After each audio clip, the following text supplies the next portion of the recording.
Saya mau membumikan hak asasi manusia di seantero Nusantara. Semangat aja tidak cukup, Pak Menteri. Ini pengalaman-pengalaman. Realitas juga kita harus lihat. Yang 188 ini untuk belanja pegawai 14 miliar, Pak.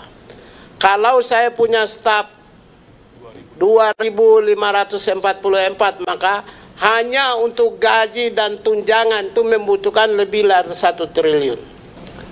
Kementerian HAM, bagian dari Kementerian Hukum dan HAM, zaman saya 10 tahun 3 bulan saya, 10 tahun kurang 3 bulan saya di sana. Sekarang tahun 2024 anggarannya itu semua 18,3 triliun. Yang paling besar Direktorat Jenderal Pemasyarakatan dengan hampir 35.000 pegawai existing. Itu Kang Agun tahu lah. Di Jenpas dengan segala kompleksitasnya itu hanya sekitar 5 triliun saya rasa. Dukungan manajemennya 48 miliar. Jadi dia mengerjakan 35 miliar, biayanya 48 miliar. Nah, ini bangkrut. Jadi ini klarifikasinya bangkrut.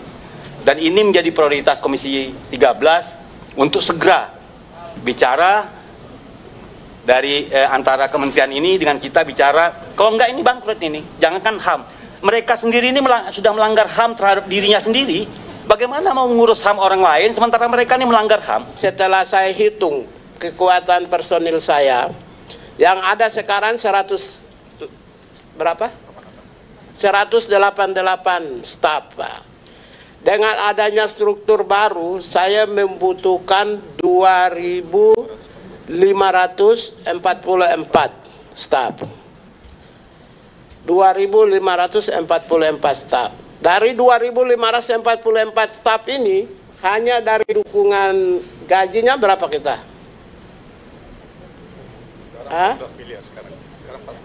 Yang 188 ini untuk belanja pegawai 14 miliar, Pak. Kalau saya punya staf 2.544, maka hanya untuk gaji dan tunjangan itu membutuhkan lebih dari 1 triliun. Konsekuensi daripada penambahan struktur dan organisasi dengan pegawai, maka hanya gaji dan tunjangan membutuhkan lebih dari 1,2 triliun. Itu untuk gaji dan tunjangan staf. Belum untuk program atau biaya pembangunan. Saya kira adapun satu program saja yang saya ingin sampaikan, selain yang lain sudah dibaca di media tentang universitas. Itu tidak perlu saya jelaskan, Bapak Ibu sekalian dan pimpinan Komisi 13 sudah tahulah. Satu program aja yang saya ingin sampaikan. Saya mau membumikan hak asasi manusia di seantero Nusantara. Saya mau membumikan. Karena program HAM itu adalah program yang menyentuh individu langsung. Berarti program yang menyentuh 280 juta orang. Merubah mindset. Karena itulah saya targetkan 83.000 kelompok, dan saya sudah bentuk tim saya di lapangan 1.007 tim yang siap bekerja, dan nanti di dalam perjalanan kita akan mengorganize pasukan-pasukan kami, dan nanti lebih mudah karena kita bentuk kantor wilayah. Dari 83.000 kelompok yang basisnya itu di perdesaan yang kita siapkan, satu kelompok atau satu wilayah saja kita kasih 100 juta, maka 8 triliun 300, Pak. Itu untuk sosialisasi di masyarakat lokal dan basis bawah. 8 triliun 300.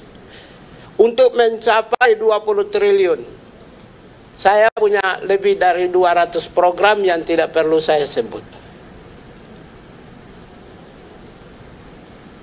Baru satu program saja sudah 8 triliun 300. Andaikan dengan gaji dan tunjangan yang tadi saya sebut 1,3 triliun, maka sudah 9,5 triliun. Belum lagi program-program yang lebih dari 100-200 program yang saya siapkan. Kalau Bapak pimpinan berkenan, saya bisa bikin lebih dari 1000 program. Kakak Pigai harus ingat, saya membaca ada 9 program yang akan menjadi prioritas. Saya minta di tempat pertama ditempatkan bahwa Kakak Pigai harus memberi pemahaman kepada aparatur sipil, siapapun aparatur pemerintah untuk paham dulu tentang HAM ini apa. Jangan masyarakatnya, karena harus diingat, Amnesty International membuat report itu, dari 6 reportnya, itu 5 pemerintah, cuman 1 masyarakat sipil Papua yang bersenjata. Yang lainnya semua pemerintah. Demo ditangkap, ya kan? Apa-apa nih adanya reportnya. Pengunjuk rasa ditangkap, pro kemerdekaan di penjara, semuanya pemerintah. Jadi mesti memberi pemahaman kepada pemerintah Prabowo Gibran ini bahwa HAM itu nih seperti ini nih HAM. Supaya nanti kalau Kakak Pigai memperbaiki masyarakatnya, tetapi pemerintahnya tidak punya persepsi yang sama, itu nggak bisa. HAM-nya nggak jalan. Karena yang melanggar itu dari 6 report Amnesty International itu, 5 yang melanggar itu pemerintah. Masyarakatnya cuma 1. Yang pertama. Yang kedua, pimpinan. Ini kementerian, kalau perusahaan ini bangkrut ini. Karena yang dikerjakannya 30 miliar lebih, biaya untuk mengerjakan 30 miliar itu 48 miliar. Ini kalau kementerian ini bangkrut ini. Udah bangkrut. Pilot ini udah bisa masuk ke pengadilan pilot, ya kan? Pilot ini. Belum lagi Kakak Pigai bicara tentang kanwil macam-macam, ya kan? Ini bangkrut, ini baca aja nih. Pemajuan penegakan HAM 35 miliar. Dukungan manajemennya 48 miliar. Jadi dia mengerjakan 35 miliar, biayanya 48 miliar. Nah, ini bangkrut. Jadi ini klarifikasinya bangkrut. Dan ini menjadi prioritas Komisi 13 untuk segera bicara dari antara kementerian ini dengan kita bicara, kalau enggak ini bangkrut ini. Jangankan HAM. Mereka sendiri ini sudah melanggar HAM terhadap dirinya sendiri. Bagaimana mau ngurus HAM orang lain sementara mereka ini melanggar HAM? Iya kan?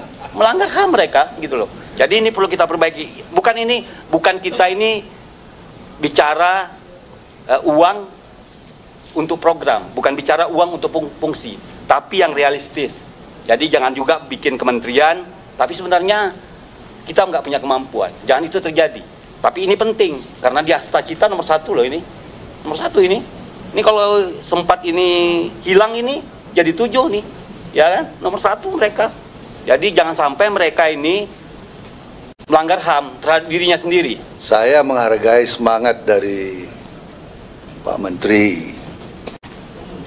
Sejak awal tentunya tadi dengan penjelasan, dengan latar belakang sebagai aktivis, sebagai orang berjuang di jalur HAM, semangatnya cukup baik dan kita apresiasi.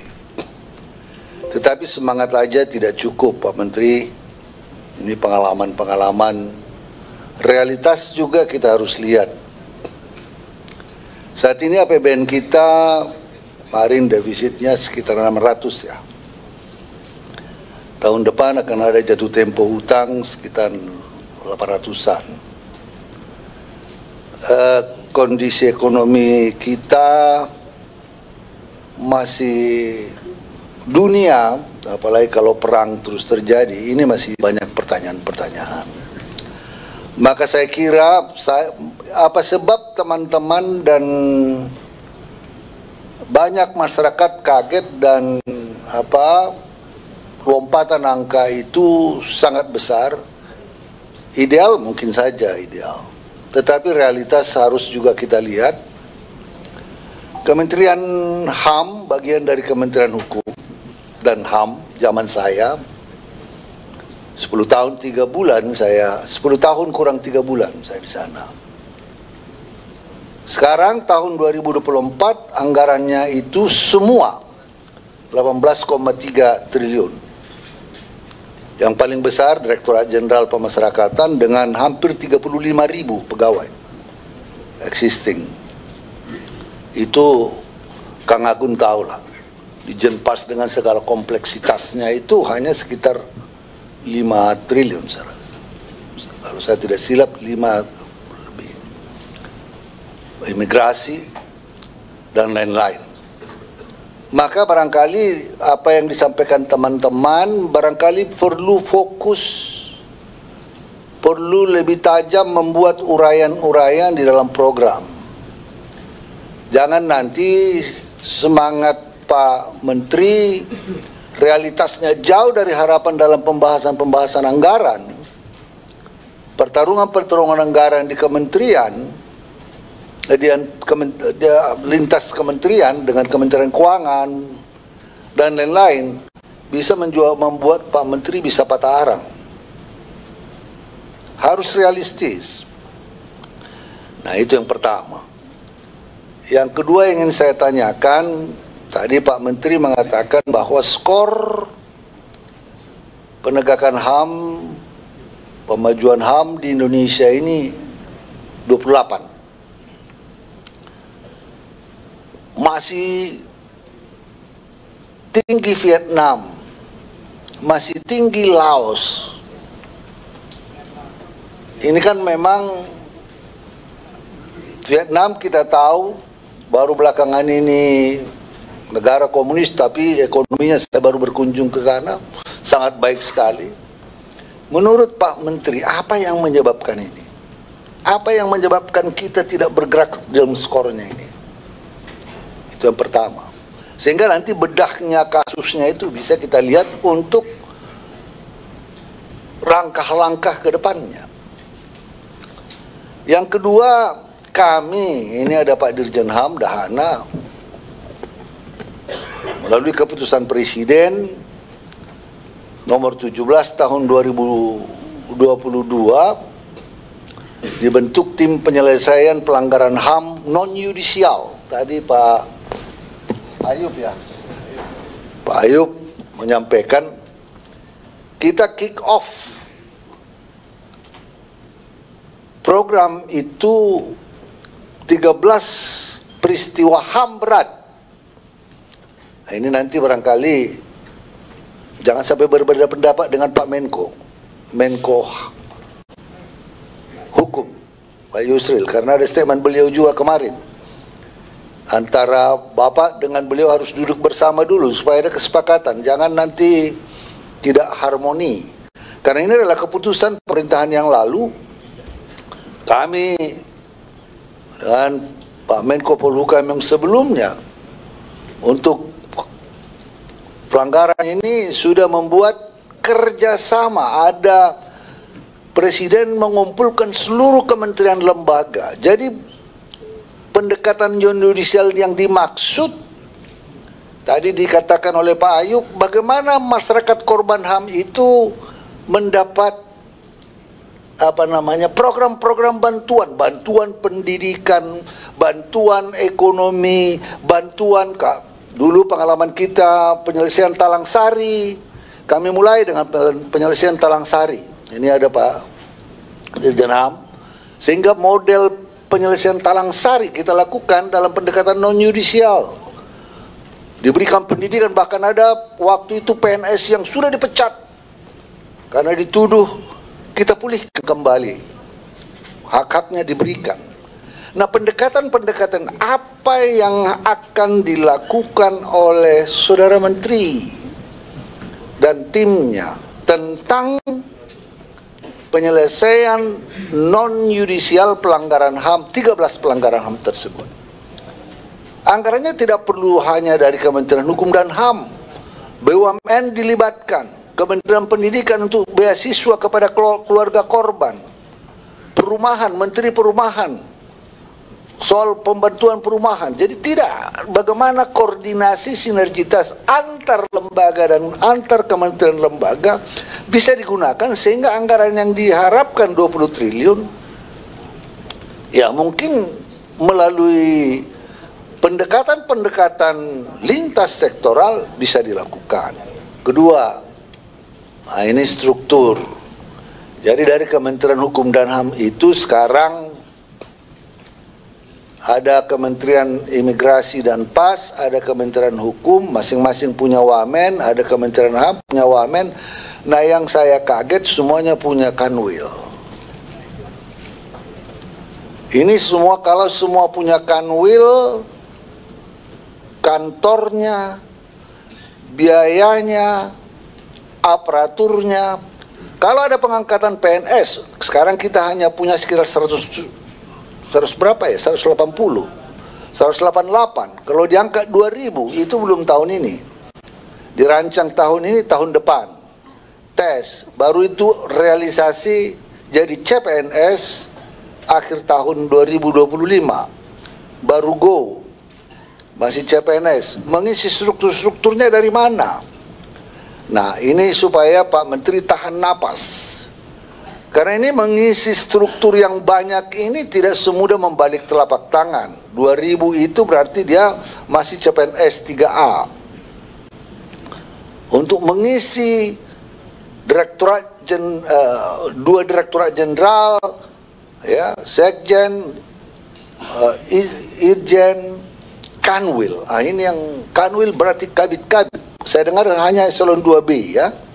2B.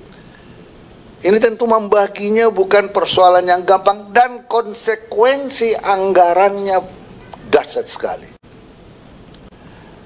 Ini barangkali perlu kita bagaimana Pak Menteri mensiasati perampingan struktur tetapi tetap bisa melakukan tugas-tugas yang diembankan dan rencana kerja yang Bapak lakukan. Kita juga sekarang barangkali ini bisnis dan HAM. Saya mau mendorong terus bisnis dan HAM. Karena beberapa perusahaan-perusahaan, baik Pertamina, ada swasta yang sudah barangkali dengan pendekatan-pendekatan seperti ini, ya, ini bisa dilakukan.